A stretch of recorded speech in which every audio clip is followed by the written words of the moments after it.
નમસ્તે વિદ્યાર્થી મિત્રો, ફરી એકવાર સ્વાગત છે તમારું નીટ બાયો વિડિયો લેક્ચર સિરીઝમાં। તો આજે ચેપ્ટરમાં આગળ વધીશું બેટા। આપણે જૈવિક અણુઓ ચેપ્ટર જે સ્ટડી કરી રહ્યા છે એમાં લાસ્ટ વિડિયો લેક્ચરમાં પ્રોટીન્સ જૈવિક અણુ તરીકે આપણે ઓલમોસ્ટ કમ્પ્લીટ કરી દીધું। એના અલગ અલગ પ્રકાર પણ જોઈ ગયા અને એની લાક્ષણિકતા પણ જોઈ ગયા। અને સૌથી વિશેષ જે લાસ્ટ વિડિયો તમારી સાથે શેર કરેલો એમાં ઘણા બધા યુનિક એક્ઝામ્પલ મેં શેર કર્યા છે તમારી સાથે। એ અલગ અલગ પ્રકારના પ્રોટીન જે જૈવિક રીતે કોઈ વનસ્પતિમાં કોઈ પ્રાણીઓમાં ચોક્કસ હાજરી ધરાવે છે અને તેના ઘણા બધા અગત્ય જે હતા તે પણ ત્યાં વર્ણવ્યા હતા। તો તેને ખાસ ધ્યાનથી જોવું અને યાદ રાખવું। આજે જઈ રહ્યા છે મિત્રો આપણે વધુ એક ટોપિક ઉત્સેચકોને સ્ટડી કરીશું। કારણ કે ઉત્સેચકો જેમ તમે જાણો છો એક પ્રકારના જૈવિક ઉદ્દીપકો કહેવાય છે। કોષમાં થતી ખૂબ જ અગત્યની દેહધાર્મિક ક્રિયાઓ જે છે, જૈવ રાસાયણિક ક્રિયાઓ છે, ચયાપચયની ક્રિયાઓ, તે ઉત્સેચક વગર શક્ય નથી। તો ઉત્સેચકોનું જે કામ છે તે મિત્રો જૈવિક ઉદ્દીપકો તરીકે વર્તે છે, જેને આપણે બાયોલોજિકલ કેટાલિસ્ટ તરીકે ઓળખીએ છીએ।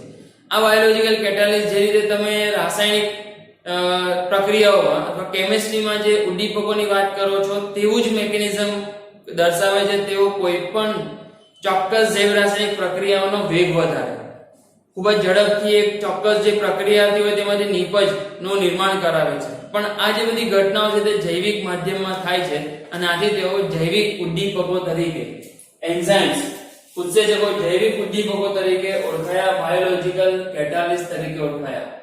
અને કેટાલાઇસિસ કરીને ચોક્કસ પ્રકારની કોઈ જૈવ રાસાયણિક ક્રિયાઓને કમ્પ્લીટ કરાવે છે। તો જોશું પ્રથમ થોડી હિસ્ટ્રીની વાત કરીશું। ઉત્સેચકોનું શોધ ક્યારે થઈ, કોણે આ શબ્દ પ્રયોજન કર્યો અને ત્યારબાદ આપણે ઉત્સેચકની જૈવિક અણુ તરીકે જે લાક્ષણિકતા છે, એની જે કેમિસ્ટ્રી છે અને તેનું જે મેકેનિઝમ છે તેના પર ફોકસ કરીશું। તો ચાલો ફ્રેન્ડ શરૂ કરીએ। એની હિસ્ટ્રી પર જો થોડી નજર નાખીએ આપણે કે ઉત્સેચકો જે શબ્દ પ્રયોજન છે સૌપ્રથમ કોના દ્વારા થયું, તો એના માટે જે વૈજ્ઞાનિક આપણા ડેટામાં છે તેનું નામ યાદ રાખીશું, કુન। શું છે મિત્રો? કુન। તો કુન નામના વૈજ્ઞાનિક દ્વારા સૌપ્રથમ ઉત્સેચક શબ્દ પ્રયોજન બાયોકેમિસ્ટ્રીમાં થયો અથવા બાયોલોજીમાં કરવામાં આવ્યો। સૌપ્રથમ એક ચોક્કસ ઉત્સેચકનું જે અલગીકરણ કરવાનો ફાળો છે તે બુકનરના ફાળે છે, જે પ્રથમવાર તેને યીસ્ટ જે એક કોષીય ફૂગ હોય છે તેમાંથી ઝાયમેઝ નામનો ઉત્સેચક અલગીકરણ કરીને આપ્યો। તો સૌપ્રથમ એવો કયો ઉત્સેચક છે બેટા તમને પૂછે કે જેનું અલગીકરણ થયું અથવા જે શોધાયો પૂછે તો પણ આ જ તમારે ધ્યાનમાં રાખવાનો છે, કયા સજીવમાંથી અલગ કરાયો, અલગીકરણ કરાયો, આઇસોલેટ કરાયો, તો તે માટે યીસ્ટ યાદ રાખવાનું છે। તો યીસ્ટ ફ્રૂટમાંથી સૌપ્રથમ ઝાયમેઝ નામક ઉત્સેચકનું અલગીકરણ થયું। ત્યારબાદ અલગીકરણ થાય બેટા એ પછી જો આપણે એકદમ એડવાન્સ જે ઉત્સેચકોનું શુદ્ધિકરણની પ્રોસેસ છે એના પર જો જઈએ, જો કે હાલમાં આપણે ઘણી બધી સાયન્સની મેથડ ડેવલપ કરી લીધી, એટલે શુદ્ધિકરણનું, પ્યોરિફિકેશનની ઘણી બધી ટેકનિક્સ આપણી પાસે છે। પણ જો હિસ્ટ્રી પર તમે જઈને વાત કરો તો પ્રથમ એવો એક ઉત્સેચક અહીંયા વર્ણવાયો છે કે જેને પ્રથમવાર શુદ્ધ સ્વરૂપે અલગીકરણ કરાયો હતો અને તે પણ સ્ફટિકમય સ્વરૂપે તેને અલગીકરણ કરાયો હતો। તો એવો જે આપણા ડેટામાં છે યુરિએઝ નામ કદાચ તમે સાંભળ્યું હશે। હમણાં જ આપણે આગળના જે હ્યુમન ફિઝિયોલોજી ચેપ્ટર્સમાં જ્યારે જોઈશું અને વાત કરીશું કે શા માટે જે યુરિયા ત્યાગી સજીવો છે તે એમોનિયાનું યુરિયામાં કન્વર્ઝન કરે છે અને ત્યારબાદ તે યુરિયાને મૂત્ર દ્વારા રિમૂવ કરે છે। તો અલ્ટિમેટલી તેનો પૂરો જે આધાર છે બેટા તે આપણા યકૃત પર હોય છે। યકૃતની જ અંદર એમોનિયાનું યુરિયામાં કન્વર્ઝન થાય છે અને તે કરવા માટે આ યુરિએઝ નામનો ઉત્સેચક બેટા બહુ જ ઇમ્પોર્ટન્ટ છે। જો એ યુરિએઝ જેનું બીજું એક નામ પણ પોપ્યુલર છે બાયોલોજીમાં, જેને આર્જિનેઝ તરીકે પણ ઓળખવામાં આવે છે, જો આ યુરિએઝ ન હોત તો શક્ય ન હતું કે એમોનિયા યુરિયામાં કન્વર્ટ થાય। તો એ સંદર્ભે સ્વાભાવિક છે યુરિયાનું મહત્વ અહીંયા હું તમને બતાવી શકું છું। તો એ યુરિયાને જે બનાવી આપે છે તેઓ યુરિએઝ નામનો ઉત્સેચક પ્રથમવાર જે શુદ્ધ સ્વરૂપે અલગીકરણ કરાયો હતો અને સ્ફટિકમય સ્વરૂપે હતો। તો આપણે એમસીક્યુ માં 3 બેટા ક્વેશ્ચન બહુ જ આઈએમપી પૂછી શકે। ત્યારબાદ જેમ તમે જાણો છો એનસીઈઆરટી માં બહુ જ સરસ રીતે ઊંડાણમાં ભણી ગયા છીએ કે આપણે ઉત્સેચકો એક પ્રકારના પ્રોટીન જ છે અને તેની લાક્ષણિકતાઓ પણ પ્રોટીનની લાક્ષણિકતા જેવી જ હશે। તો જે રીતે આપણે પ્રોટીનમાં અલગ અલગ ઘણા બધા એના લક્ષણો સ્ટડી કરી ગયા, એના કેમિકલ પ્રોપર્ટી સ્ટડી કરી ગયા, તે બધા જ ઉત્સેચકો માટે પણ એસ સચ લાગુ પડે છે કે તેઓ પણ એમિનો એસિડના બનેલા હેટરોપોલિમર હોય છે, તેઓ પણ લાંબી શૃંખલા હોઈ શકે છે, તેઓ પણ તાપમાન માટે pH માટે સ્પેસિફિક હોય છે, એક ચોક્કસ તાપમાને જ તેઓ પોતાની ક્રિયાશીલતા વધારે બતાવે. બીજી જે વાત આપણે કરી હતી કે ખૂબ જ નીચું તાપમાન હોય તો ઉત્સેચકો અને પ્રોટીન તરીકે વાત કરીએ તો તેઓ નિષ્ક્રિય અવસ્થામાં જતા રહે અને ઊંચા તાપમાને આ ઉત્સેચકો વિનૈસર્ગીકૃત થઈ જાય છે, ડીનેચર થઈ જાય છે, પોતાનું કાર્ય દર્શાવતા નથી. રાઈટ. તો એવા જે પ્રોટીન સમ ગુણધર્મો છે એની પ્રથમ વાર જે ડિટેલ આપણને આપીને ગયા છે એન્ઝાઇમની હિસ્ટ્રીમાં, તે છે વૈજ્ઞાનિકો નોર્થ્રોપ અને સમનર. કોણ છે બેટા? નોર્થ્રોપ અને સમનર. તો આટલી જે હિસ્ટ્રી છે જેમાં એમસીક્યુ આપણને પૂછી શકે તો હવે તમને આવડવો જોઈએ. એક પણ એવો ક્વેશ્ચન પણ મિસ કરવાનો નથી બેટા આપણે. તો જોઈએ ચાર કોન્સેપ્ટ લાવ્યો છું. શબ્દ પ્રયોજન ખૂન દ્વારા અપાયો. પ્રથમ અલગીકરણ કરાયેલો ઉત્સેચક કોણ બેટા? તો ઝાયમેસ. કોણે કર્યો તો? બુકનર. પ્રથમ શુદ્ધ સ્વરૂપે અલગીકરણ કરાયેલો ઉત્સેચક પૂછાય તો યાદ રાખશું યુરિએસ. અને પ્રોટીનના ઉત્સેચકોના પ્રોટીન જેવા ગુણધર્મોની જે સમજૂતી આપીને ગયા છે વૈજ્ઞાનિકનું જો આપણને નામ પૂછાય તો એ હશે નોર્થ્રોપ અને સમનર. તો આ હિસ્ટ્રી બેટા ડિસ્કસ કર્યા પછી જઈએ આગળ ટોપિકમાં. તો હવે આપણે જે લાક્ષણિકતાઓ પર ફોકસ કરવું છે. હમણાં જ મેં 2 મિનિટ પહેલા વાત કરી કે બધા જ ઉત્સેચકો પ્રોટીન જેવા બધા જ ગુણધર્મો ધરાવે, તેના જેવી જ લાક્ષણિકતાઓ ધરાવે છે. પણ સૌથી ઇમ્પોર્ટન્ટ જે ક્વેશ્ચન મને ત્યાં પૂછી શકે એવું લાગે છે જે મેં અહીંયા લખાણ કર્યું છે, જે તમે નીટ માટે તૈયાર કરો, બાકીની ડિટેલ એનસીઈઆરટી માં સ્ટડી કરી જ ગયા છો, તો એ છે આ બેટા.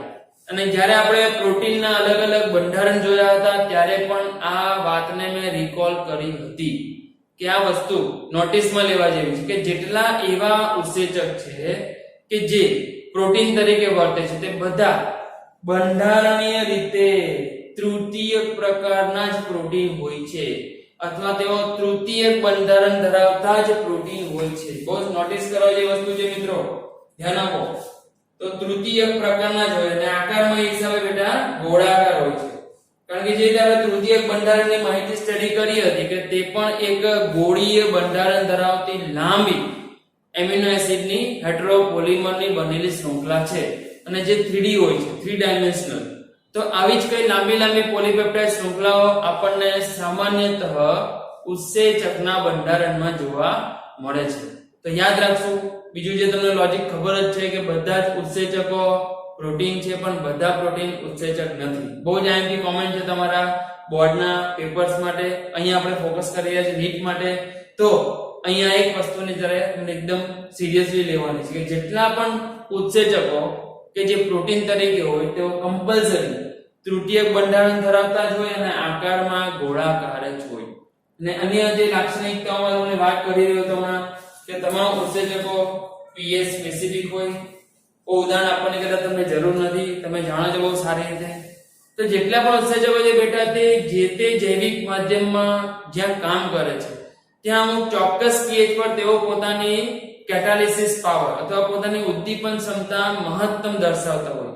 તો એવી એક ચોક્કસ pH જ્યારે અવેલેબલ થાય ત્યાં માધ્યમમાં તો તે સમયે તેના દ્વારા થતી પ્રક્રિયાનો દર વધી જાય અથવા તે પ્રોપરલી એના મેનરમાં કામ કરે છે. બહુ સિમ્પલ એક્ઝામ્પલ તમે જેમ પેપ્સિન માટે સ્ટડી કર્યા હતા કે પેપ્સિન એ એસિડિક ઉત્સેચક પર pH પર જ કામ કરે કે જઠરમાં જે HCl નો સ્ત્રાવ થાય ને તેનાથી જ્યાં એસિડિક pH મેન્ટેન થાય છે તેમાં પેપ્સિન વર્ક કરે છે. સિમિલરલી તમે કેસ લઈ લો ટ્રિપ્સિન જે આંતરડામાં કાર્ય કરતો ઉત્સેચક છે જ્યાં તેને જરૂર પડે છે બેઝિક pH ની બેટા. તો તે બેઝિક pH પર વધારે પોતાની કાર્યક્ષમતા દર્શાવે છે. તો વાત ઇન શોર્ટ એવી છે કે બધા જ ઉત્સેચકો pH સ્પેસિફિક હોય, એક ચોક્કસ pH પર કાર્ય દર્શાવતા હોય, pH પ્રત્યે સંવેદી હોય, આપણે એવું પણ કહી શકીએ. આ બધા જે ફેક્ટરનું વર્ણન કરવા જઈ રહ્યો છું તે બધા ઉત્સેચકોની કાર્યક્ષમતા પર અસર કરતા ફેક્ટર છે. આ સિવાય તાપમાનની પણ વાત કરીએ. હમણાં જ કીધું તમને કે તાપમાન માટે પણ સંવેદી હોય. નીચા તાપમાને ઉત્સેચકો નિષ્ક્રિય થઈ જાય છે અને ઊંચા તાપમાને તેઓ વિનૈસર્ગીકૃત થઈ જાય છે. નીચા તાપમાને ગયેલાને પાછા કાર્યશીલ કરાવી શકાય, પણ જે ઊંચા તાપમાને જઈને વિનૈસર્ગીકરણ પામી ગયા છે મિત્રો તેને પાછા એક્ટિવેટ કરાવી શકાય નહીં. તેઓ પાછા કાર્ય દર્શાવતા થતા નથી. તેઓ સાવ વિઘટન જ પામી જાય છે. અને એ સિવાય વેરી ઇમ્પોર્ટન્ટ પ્રક્રિયાથી આના જ બેઝ પર આપણે આગળના ટોપિકમાં ઉત્સેચકોની કાર્યક્ષમતાને વધારે ઊંડાણમાં સમજીશું. બહુ જ એક સરસ થિયરી છે આપણી પાસે, માઇકેલિસ મેન્ટેન અચળાંક. કદાચ તમે સ્ટડી કરી ગયા છો, નહીં સ્ટડી કરી હોય તો આજે કરજો. બહુ જ ઇમ્પોર્ટન્ટ થિયરી છે બેટા, ક્વેશ્ચન પૂછાયા કરે છે વારે વારે તેમાંથી. તો જનરલી કેવી રીતે આપણને ખબર પડે કે કયા ઉત્સેચકની ઉદ્દીપન ક્ષમતા કેટલી છે? સમજો મારી પાસે એક ઉત્સેચક A છે અને એક ઉત્સેચક B છે. બંને પોતપોતાની રીતે જૈવ ઉદ્દીપનનું કામ કરે છે, પણ કોની ઉદ્દીપન ક્ષમતા વધારે છે તે શેનાથી નક્કી થાય? તો એક સીધો હિસાબ છે કે જેટલા અણુઓ પ્રક્રિયાર્થીના હોય એમાંથી જેટલા અણુઓ નિપજના સર્જન પામે તેનાથી આપણે જે તે ચોક્કસ ઉત્સેચકની ઉદ્દીપન ક્ષમતા નક્કી કરી શકીએ. સાચી વાત, બરાબર? તો એક ઈઝી વે છે, પણ એ ઈઝી વેને થોડા જટિલ કરવા માટે અથવા સારી રીતે સચોટ સમજૂતી આપવા માટે આપણે એક ટોપિક પર જવાના છીએ, જેનાથી આપણને ઉદ્દીપકનો કેટાલિસિસ પાવર, ઉદ્દીપન ક્ષમતા જાણવાનો મોકો મળશે. જોઈશું માઇકેલિસ મેન્ટેન અચળાંક. પણ તે થિયરી પૂરેપૂરી પ્રક્રિયાર્થીની સાંદ્રતાને આધીન રહીને ડિસ્કસ કરવાની છે. તો અહીંયા વાત છે કે પ્રક્રિયાર્થી માટે પણ સંવેદી હોય છે તમામ ઉત્સેચક. તો આટલી મૂળભૂત નવી લાક્ષણિકતાઓ જે તમારી સામે રજૂ કરી હતી. જઈએ છીએ આગળ. બહુ જ ઇમ્પોર્ટન્ટ માહિતી તમારી સાથે શેર કરવા જઈ રહ્યો છું નીટ માટે. બીકોઝ અહીંયા જે આ શબ્દ લઈને આવ્યો છું એમાંના 2 થી 3 તો અત્યાર સુધી જે હિસ્ટ્રીમાં જો ક્વેશ્ચન પેપરમાં પૂછાયેલા મેં તો જોયા છે, તમે પણ જરા એકવાર નજર કરી લેવું, બરાબર? તો અહીંયા અલગ અલગ કેટેગરીના ઉત્સેચક મેં વર્ણવ્યા છે. તમને એટલું જાણો છો કે ઉત્સેચક એટલે શું ભાઈ? તો જૈવ રાસાયણિક ક્રિયાનો દર વધારે.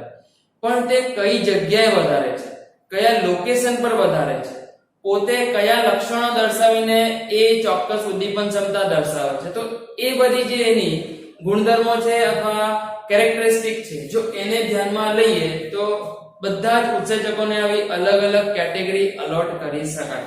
તો જોઈએ વન બાય વન આ કેટેગરીમાં આવતા ઉત્સેચકો કેવી રીતે સ્પેસિફિક છે, ચોક્કસ છે. તો એમાં સૌથી પહેલું છે બેટા એન્ડો એન્ઝાઇમ. આમ તો વર્ડ જ સમજાવે છે. એન્ડો એટલે આપણે કહીએ છીએ અંદર, બરાબર? તો એવા ઉત્સેચક જે કોષની અંદર કાર્યરત છે. ક્યાં? કોષની અંદર. તો કોષની અંદર જે કાર્યરત ઉત્સેચકો હોય અથવા કાર્ય દર્શાવતો ઉત્સેચક. કાર્ય કયું દર્શાવવાનું છે? તો સ્વાભાવિક છે, વાત કરી રહ્યો છું, જૈવ રાસાયણિક ક્રિયાનો વેગ વધારવાનો છે, ઉદ્દીપન ક્ષમતા દર્શાવવાની છે. પણ હવે એ જોવાનું છે કે ઉત્સેચક કયા માધ્યમમાં કામ કરે છે. તો એન્ડો એટલે કે કોષની અંદર જ્યારે કાર્યરત હોય તો તેને આપણે કહીશું એન્ડો એન્ઝાઇમ. એવા જ વિશેષ છે એક્ઝો. હવે તમને સમજાઈ ગયું છે, સ્વાભાવિક છે. કોષની બહાર કાર્યરત ઉત્સેચક. હવે તમે કહેશો સાહેબ એ વળી કયો કોષની બહાર કાર્યરત? હમણાં જ આપણે 2 ઉદાહરણ જોયું, પેપ્સિન અને ટ્રિપ્સિન બંને. શું એ બધા કોષની અંદર કામ કરે છે? નહીં. એ પેપ્સિન જે છે તે જઠરના પોલાણમાં ઠલવાઈ જાય છે અને સિમિલરલી ટ્રિપ્સિન જે છે તે આંતરડાના પોલાણમાં ઠલવાઈ જાય અને ત્યાં આવીને તેઓ જે પાચનની ક્રિયા છે તેને અંજામ આપે છે, તેને પોસિબલ કરાવે છે. તો એવા જે ઉત્સેચક છે જે બને કોષમાં પણ કામ કરે છે બહાર આવીને, તેવાને આપણે લઈશું એક્ઝો એન્ઝાઇમ. એક્ઝો એટલે કે એક્સટર્નલ સાઇડ, બહાર. એન્ડો એટલે કે ઇનસાઇડ, રાઈટ? જઈએ પ્રો એન્ઝાઇમ. પ્રો એટલે બેટા આગળનું, પ્રી સ્વરૂપ, જે નિષ્ક્રિય સ્વરૂપ હોય તેના માટે. જ્યાં વળ્યા છે તમને પ્રો એન્ઝાઇમ આપણે બોલતા હતા ઘણી વાર. પ્રો એન્ઝાઇમ લાઈક નિષ્ક્રિય સ્વરૂપે સર્જન પામેલો ઉત્સેચક. સિમિલર એક્ઝામ્પલ જ છે, સેમ પેપ્સિનોજન. તમને યાદ હશે સારી રીતે જો પાચન ચેપ્ટર ભણ્યા હશો 9 10 માં તો એ પેપ્સિનોજન જે નિષ્ક્રિય સ્વરૂપે સર્જન પામીને આવે છે. પછી તમને યાદ હોય તો તે HCl હાઇડ્રોક્લોરિક એસિડની હાજરીમાં સક્રિય સ્વરૂપમાં કન્વર્ટ થઈને પછી પેપ્સિન બને છે. તો એવા જે ઉત્સેચકો જે છે જે નિષ્ક્રિય સ્વરૂપે સંશ્લેષણ પામે, નિષ્ક્રિય સ્વરૂપે સંશ્લેષણ અને સ્ત્રાવ પામતા જે ઉત્સેચકો છે, પછી એક ચોક્કસ ઘટકની એને જે હાજરી મળે છે એ ઘટકની હાજરીમાં તેઓ સક્રિય થાય ને પછી પોતાની જે કાર્યશૈલી છે અથવા કાર્યક્ષમતા જે દર્શાવે છે. તો તો પ્રોએન્ઝાઇમ એટલે કે નિષ્ક્રિય સ્વરૂપે ઉત્પન્ન થયેલા અથવા સ્ત્રાવ પામતા ઉત્સેચકો. એનાથી ઇમ્પોર્ટન્ટ છે બેટા હવે જે આઈ થિંક 2 વાર પૂછાઈ ગયું છે અત્યાર સુધી, સમ ઉત્સેચકો, આઇસો એન્ઝાઇમ. આઇસો નો મતલબ આપણે કરીએ છીએ સમ, તો એવા ઉત્સેચકો જે સમ છે, પણ કઈ રીતે સમ? તો સ્વાભાવિક છે ઉત્સેચકની જ્યારે વાત આવે આપણું સીધું ધ્યાન જાય છે એના કાર્ય પર, બરાબર? તો જેમ તમે ક્લાસિફિકેશન પણ ભણી ગયા એનસીઈઆરટી માં કે જે ઉત્સેચકો જે પ્રકારની જૈવ રાસાયણિક ક્રિયાઓને પ્રમોટ કરે છે, તેનો વેગ વધારે છે, તેના આધારે એક વર્ગીકરણ તૈયાર કર્યું છે. ઓક્સિડેઝ, રિડક્ટેઝ, લિગેઝ, લાઇઝ, આઇસોમરેઝ, રાઈટ? તો એ સંદર્ભે વિચારીએ તો તમારું ફોકસ કાર્ય પર વધારે છે. તો આપણી પાસે એવા ઉત્સેચકો હોય જેના કાર્ય સમાન હોય પરંતુ બંધારણીય રીતે, આણ્વિક બંધારણીય રીતે જુદા જુદા હોય અથવા અલગ પડતા ઉત્સેચકો. ઓકે, સમજ પડે બેટા? અલગ પડતા ઉત્સેચકો. તો આપણી પાસે એવા 2 ઉત્સેચકો મળી આવે. સમજો 2 ઉત્સેચક છે જે બંને પ્રોટીનના પાચનમાં મદદ કરે છે. બહુ ઈઝી એક્ઝામ્પલ લઈ શકીએ આપણે. પેપ્સિન પણ પ્રોટીન પર કામ કરે, ટ્રિપ્સિન પણ પ્રોટીનના પાચન પર કામ કરે છે. તો આવા ઉત્સેચકોની વાત કરીએ જેઓના કાર્ય સમાન હોય પરંતુ પોતે જ્યારે આપણે બંધારણીય સ્ટ્રક્ચર ચેક કરીએ, આણ્વિક બંધારણ ચેક કરીએ તો તેમાં તેઓ અલગ અલગ હોય છે. તો આવા ઉત્સેચકોને કહીશું સમ ઉત્સેચકો. હજુ એક બહુ વિશેષ છે બેટા પ્રેરિત ઉત્સેચકો. આ પણ બહુ જ ઇન્ટરેસ્ટિંગ મને લાગે છે, ક્વેશ્ચનમાં પૂછી શકે એવું. પ્રેરિત એટલે ક્યારેક ક્યારેક ઇન્ડ્યુસિબલ કરીને પણ ઓળખી શકાય. તો કાલે ઉઠીને તમે ઇન્ડ્યુસિબલ શબ્દ વાંચો, ઇન્ડ્યુસિબલ એન્ઝાઇમ્સ, તો પણ સમજવાનું છે પ્રેરિત ઉત્સેચકો. બીકોઝ ઇન્ડ્યુસ નો મતલબ થાય છે પ્રેરવું, તો તેનાથી આ વર્ડ આવ્યો પ્રેરિત ઉત્સેચકો. તો ઇન્ડ્યુસિબલ જે ઉત્સેચકો છે તેમાં ખાસ શું નોટિસ કરવાનું છે? તો સ્વાભાવિક છે કે કોઈ ઉત્સેચક કોઈ પ્રક્રિયાથી નિપજમાં ફેરવે છે એવી થિયરી આપણી પાસે છે. પણ અહીંયા ઉત્સેચકો એવા છે જેઓ વિશ્રામી અવસ્થામાં એમનેમ બનીને રહેતા નથી. તે જ્યારે પ્રક્રિયાથી હાજર હોય ને ત્યારે સંશ્લેષણ પામવાનું શરૂ કરે. હાઉ ઇન્ટરેસ્ટિંગ લાગે છે ને? યસ, તો એવી લોજિક છે, એવો કોન્સેપ્ટ છે અહીંયા કે પ્રેરિત ઉત્સેચકો કોને કહીશું બેટા? તો એવા ઉત્સેચક જેનું સંશ્લેષણ પ્રક્રિયાની હાજરીમાં જ શક્ય થાય. પ્રક્રિયાથી હાજર હોય તો જ પ્રેરાય અને સ્વાભાવિક છે એના પર એને કામ કરવાનું છે. તો તે જ સમયે આવા ઉત્સેચકો સર્જન પામે છે, એડવાન્સમાં બનીને મોજૂદ હોતા નથી. તો આવા ઉત્સેચકોની જે કેટેગરી છે તેને કહીશું પ્રેરિત ઉત્સેચકો. યાદ રાખવા જેવું. અને એનાથી પણ ઇન્ટરેસ્ટિંગ છે બેટા સૌથી લાસ્ટ વાળું હાઉસકીપિંગ જનીન. શું છે? હાઉસકીપિંગ જનીન.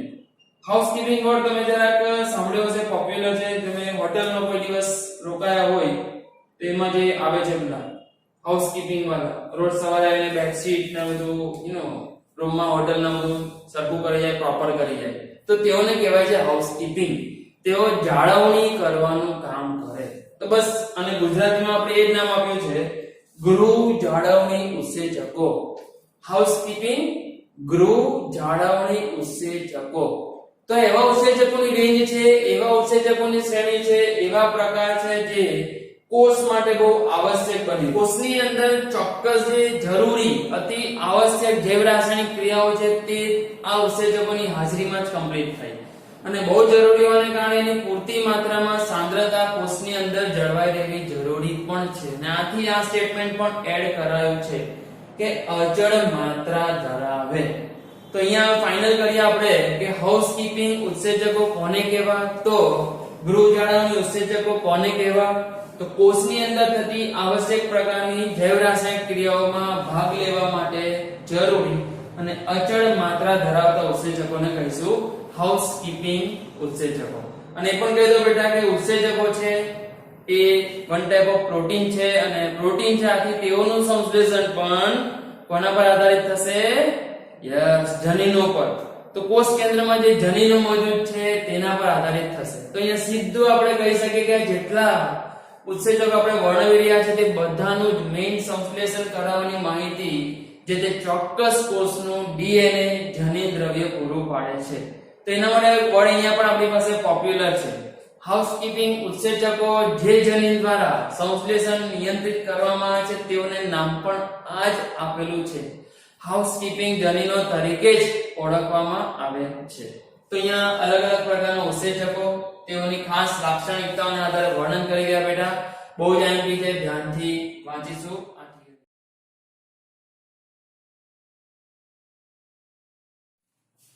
જોઈશું હવે કાર્ય પદ્ધતિ, કેવી રીતે મેકેનિઝમ સેટ થાય છે ઉત્સેચકોનું, કેવી રીતે જૈવિક ઉદ્દીપનની ઘટનાને અંજામ આપે છે.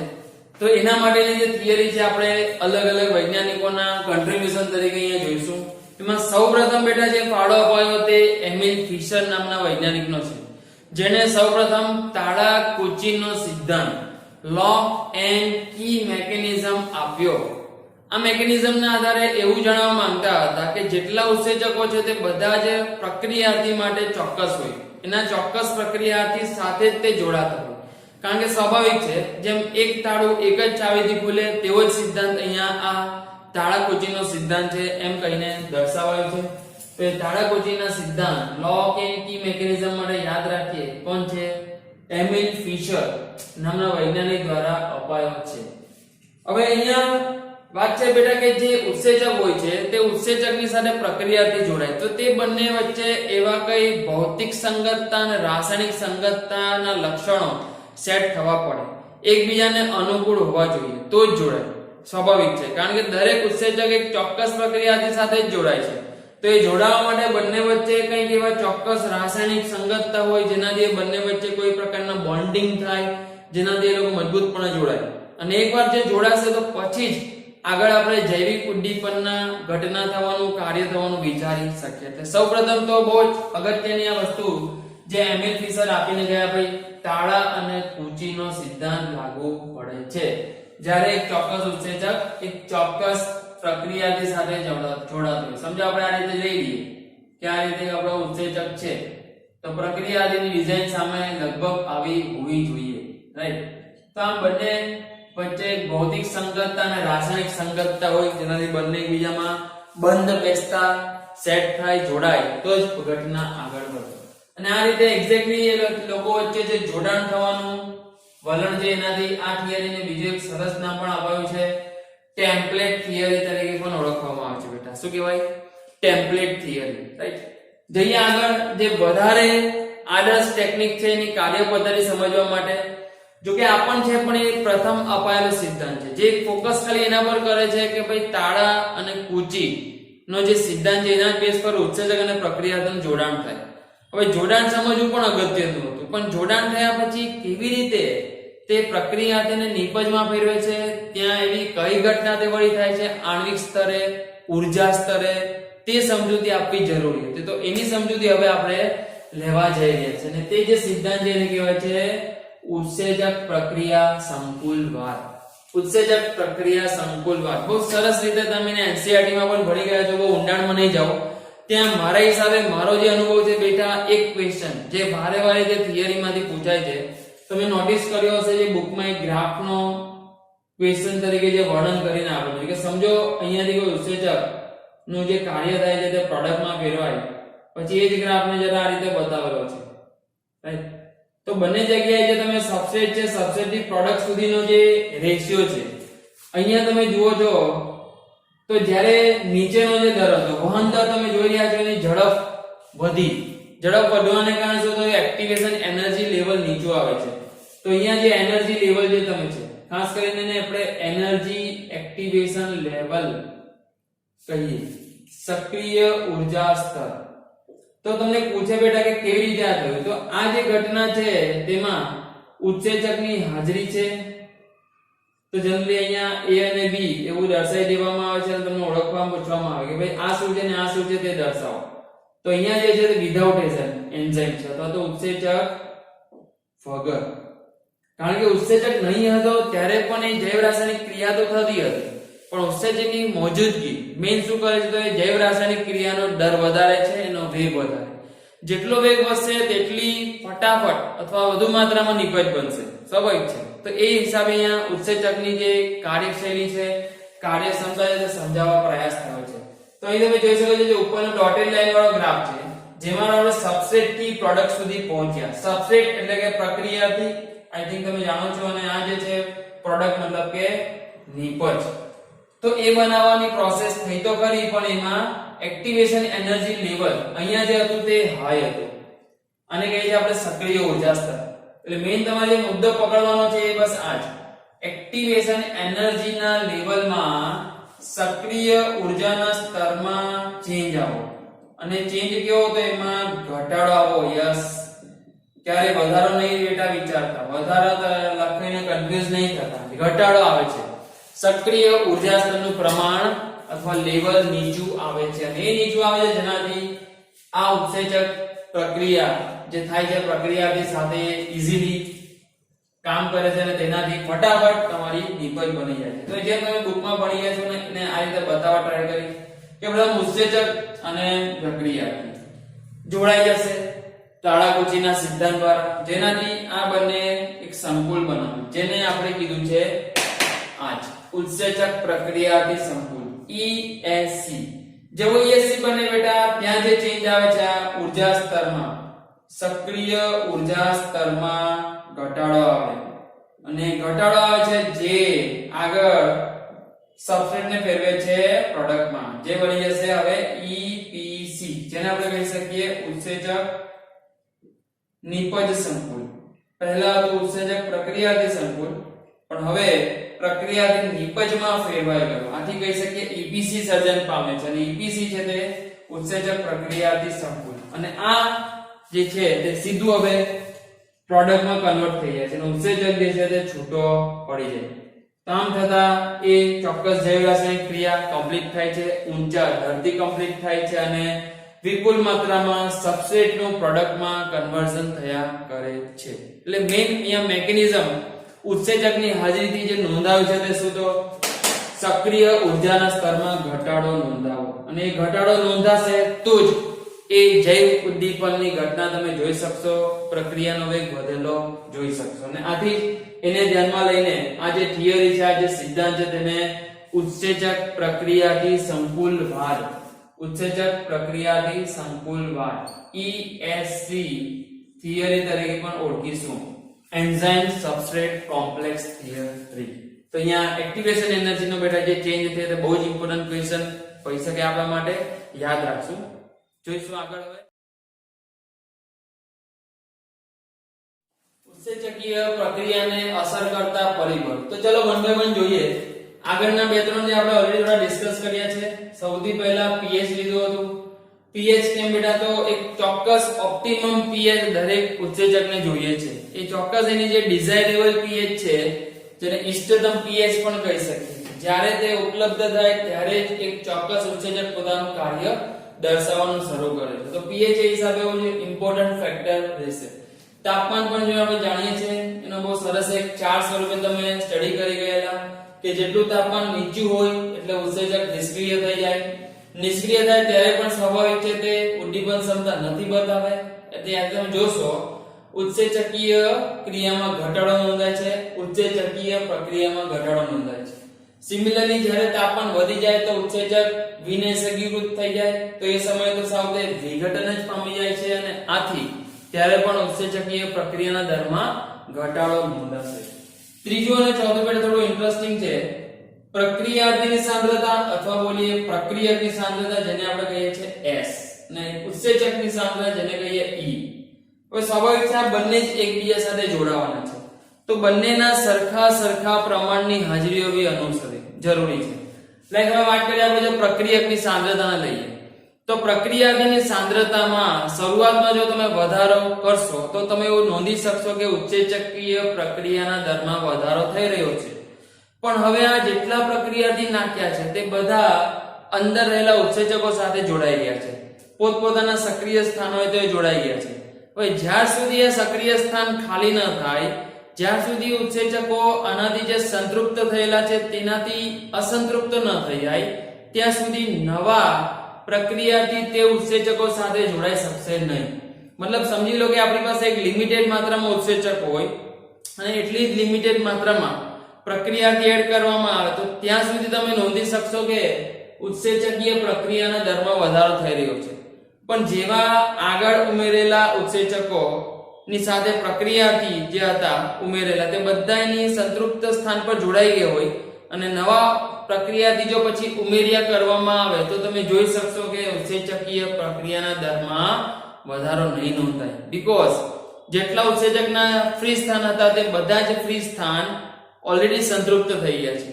તો હવે નવા પ્રક્રિયાથીનો ઉમેરો જો કરવામાં આવે તો તે શું કરશે તમે જોઈ શકશો, ઉત્સેચકીય પ્રક્રિયાનો દર અચળ થઈ જશે અથવા જે વધારો એમાં થઈ રહ્યો હતો તે થશે નહીં. સિમિલરલી તમારે ઉત્સેચકની સાંદ્રતાને પણ ધ્યાનમાં લેવાની, એ પણ એટલું જ મેટર કરે છે કે ઉત્સેચકની સાંદ્રતા જેટલી હોય એ પ્રમાણે તે પ્રક્રિયાથી સાથે રિએક્ટ કરે. ઉત્સેચક ઓછા હોય તો સામે પ્રક્રિયાથીની પણ માત્રા એટલી જ જોઈએ, બરાબર. પછી ઉત્સેચક વધારે હોય ને પ્રક્રિયાથીની માત્રા ઓછી હોય તો સ્વાભાવિક છે ત્યાં પણ તમે એવું જોશો કે પ્રક્રિયાના દરમાં વધારો નહીં નોંધાય, કારણ કે ઉત્સેચક જેની સાથે કાર્ય કરે તેવા પ્રક્રિયાથીની ત્યાં ગેરહાજરી છે. તો આ 4 પરિબળો હતા બેટા, પણ સૌથી ઇન્ટરેસ્ટિંગ ને જે મને ઇમ્પોર્ટન્ટ લાગે છે હવે શરૂ થવા જઈ રહ્યું છે અવરોધકો.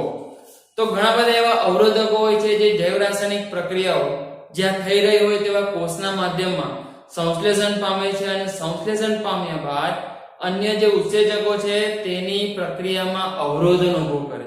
અને જ્યારે આવા અવરોધકોની સાંદ્રતા વધશે, જ્યારે આવા અવરોધકો હાજર હશે તે દરમિયાન ઉત્સેચકીય પ્રક્રિયાના દરમાં તમે ડેફિનેટલી જોશો ઘટાડો નોંધાશે. ઘટાડો નોંધાશે તો ઉત્સેચકીય પ્રક્રિયા દર શાયદ બંધ પણ થઈ જાય. તો આ કયા કયા પ્રકારના અવરોધકો છે અને કેવી રીતે તેઓ અવરોધન એપ્લાય કરે છે તેના પર થિયરી લઈશું બેટા. બહુ જ ઇમ્પોર્ટન્ટ છે, A to Z છેલ્લે સુધી ધ્યાન આપજો, વિડિયો આખો જોતા રહેજો. ક્વેશ્ચન વારે વારે પૂછાયા કરે છે, જે બી 3 ટોપિક કવર કરવા જઈ રહ્યો છું અને આઈ થિંક બહુ જ નવો ટોપિક છે નીટ માટે. NCERT માં એનું કોઈ વર્ણન છે નહીં, તો એવો લેવા જઈ રહ્યા છે આપણે નીટ માટે અગત્યનો ટોપિક અવરોધકો. અવરોધકોને આપણે શોર્ટમાં કહીએ I. જેમ આગળ બોલતા આવ્યા ભાઈ આ S, આ E તો આ I મતલબ કે ઇન્હિબિટર. તો જ્યારે આવા કોઈ ચોક્કસ ઇન્હિબિટર અવરોધક ઘટકો રાસાયણિક ઘટકો આવી જાય અને તેઓ ઉત્સેચકની પ્રક્રિયાના દરમાં જો ઘટાડો કરતા હોય તો તે અવરોધકને આપણે કઈ કઈ કેટેગરીમાં ડિવાઈડ કરી શકીએ. તો અહીં આપણે 3 કેટેગરીમાં એને સ્ટડી કરવાના છે. અવરોધકો દ્વારા લાગતા અવરોધનને અથવા ઉત્સેચકીય પ્રક્રિયામાં જે ઘટાડો નોંધાય છે તે પ્રોસેસને. તો તે સ્પર્ધાત્મક હોઈ શકે, તે બિન સ્પર્ધાત્મક હોઈ શકે, બિન સ્પર્ધાત્મક અપ્રતિવર્તી અને બિન સ્પર્ધાત્મક પ્રતિવર્તી. તો આ 3 બેટા અવરોધકો છે જેને આપણે ડિટેલમાં 1 by 1 જોવા જઈ રહ્યા છે. પણ સમજી લો કે આવા અવરોધકો જ્યારે અવરોધન એપ્લાય કરે છે તો એ આ 3 સ્ટેપ થી આપણે જઈ શકીએ. એક તો હોય છે સ્પર્ધાત્મક, જે હોય છે પ્રોબેબલી પ્રતિવર્તી, મતલબ કે તેમાં અવરોધન લાઈફ ટાઈમ હોતું નથી, લોંગ લાસ્ટિંગ હોતું નથી. તે જ્યારે હવે તે અવરોધક ફ્રી થઈ જશે ઉત્સેચક જોડાણ સ્થાનથી, તે સમય પાછો પ્રક્રિયાથી આવીને ત્યાં જોડાઈ શકે અને તે પ્રક્રિયાનો દર તમે વધેલો જોઈ શકશો, નોંધી શકશો. આ બાજુ આવે છે બિન સ્પર્ધાત્મક પ્રકારના અવરોધકો અથવા બિન સ્પર્ધાત્મક પ્રકારનું અવરોધન. તેમાં પછી 2 કેટેગરી છે આપણી પાસે, તે અપ્રતિવર્તી હોઈ શકે અથવા પ્રતિવર્તી. અહીંયા સમજવા ટ્રાય કરો. અપ્રતિવર્તી મતલબ એવું કે અહીં જે આ બિન સ્પર્ધાત્મક અવરોધકો આવીને ઉત્સેચકના જોડાણ સ્થાન સાથે જોડાયા છે તેઓ પરમેનન્ટ ત્યાં જોડાયેલા રહે છે અથવા તો ઉત્સેચકની જે કેરેક્ટરિસ્ટિક છે એનું જે બંધારણ છે એને ગંભીર રીતે બદલી દે છે અને તેને કારણે આ ઉત્સેચક હવે તેના ઓરિજિનલ પ્રક્રિયાથી સાથે જોડાવા માટે સક્ષમ રહેતો નથી. તો આવા પ્રકારના અવરોધન હોય જેને ક્યારે વળતા નહીં કરી શકાય તેને કહીશું અપ્રતિવર્તી. પણ જેને વળતા કરી શકાય, જે ખાલી હંગામી ધોરણે ટેમ્પરરી, જ્યાં સુધી પેલો અવરોધક હાજર છે ત્યાં સુધી જે અવરોધન બતાવી રહ્યા છે અને તેવા અવરોધનો હોય તો તેને આપણે પ્રતિવર્તીમાં લઈશું. તો ચાલો જોઈએ 1 by 1 કેવી રીતે થાય છે આ બધા અવરોધનો. તો સૌથી પહેલા લઈ લઈએ આપણે સ્પર્ધાત્મક અવરોધનો, જેને કોમ્પિટિટિવ ઇન્હિબિશન કહેવાય છે. હવે અહીં જે બેટા અવરોધક આવ્યો છે, અવરોધક જે આપણી પાસે છે મેં તમને કીધું I તરીકે દર્શાવીશ, પ્રક્રિયાથી જે છે તે S તરીકે દર્શાવીશ. તો એ વાત થઈ રહી છે કે અવરોધક જઈને જોડાઈ જાય છે ઉત્સેચક સાથે. હવે તે સમયે એક્ચ્યુઅલી ઉત્સેચક ઉપર જોડાણ સ્થાન કોઈ ચોક્કસ એના પ્રક્રિયાથીનું હતું, પણ થયું એવું છે કે આ જે અવરોધક છે તે રાસાયણિક બંધારણીય રીતે ભૌતિક રીતે ઘણી બધી સમૃદ્ધ સંગતતા ધરાવે છે પ્રક્રિયાથી સાથે, મતલબ પ્રક્રિયાથી જેવું જ બંધારણ ધરાવતો હોય એવો કોઈ રાસાયણિક ઘટક જે અવરોધક તરીકે જોડાય.